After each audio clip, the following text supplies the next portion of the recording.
Autism एक विकासात्मक विकार है जो कठिनाइयों की विशेषता है सामाजिक संपर्क और संचार के साथ।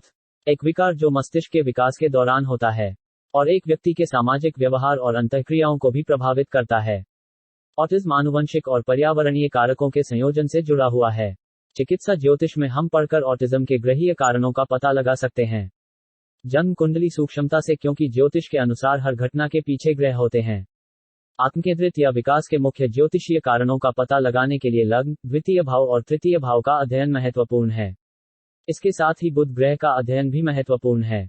यह रोग विकासात्मक विकार और से संबंधित है, इसलिए ऑटिज्म से प्रभावित व्यक्ति कई समस्याओं से पीड़ित हो सकता है, जैसे ध्यान की कमी, अवसादग्रस्तता प्रवृत्ति, जुनूनी बाध्यकारी विकार, ओसीडी, नींद न आना, ध्यान केंद्रित करने में असमर्थता, अकेले रहने की कोशिश करना, सही समय पर सही ढंग से बोलने में समस्या, डिस्प्रेक्सिया, विकासात्मक समन्वय विकार, डीसीडी, बहुत धीमी गति से सीखना, किसी के लिए बहुत भावुक या कोई भावना नहीं होना, और कुछ नहीं, मिजाज की बीमारी, स्वभाव को नुकसान पहुंचाने की कुछ प्रवृत्ति, समस्याओं के साथ पढ़ना और लिखना, शारीरिक गतिविधियों में निष्क्रिय होना या निष्क्रिय व्यवहार आदि।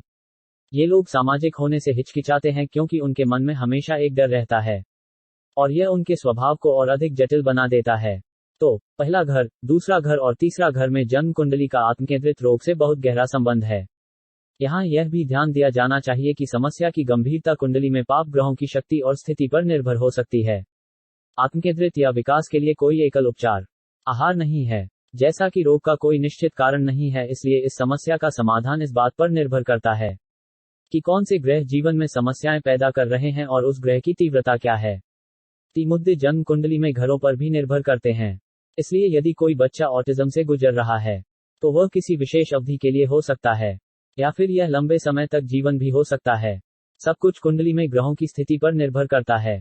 तो किसी भी बीमारी के कारणों को जानने का सबसे अच्छा तरीका है कि आप अपनी कुंडली पर किसी अनुभवी ज्योतिषी एजे ओबरॉय से सलाह लें और फिर किसी भी समस्या का सबसे अच्छा समाधान खोजना संभव है।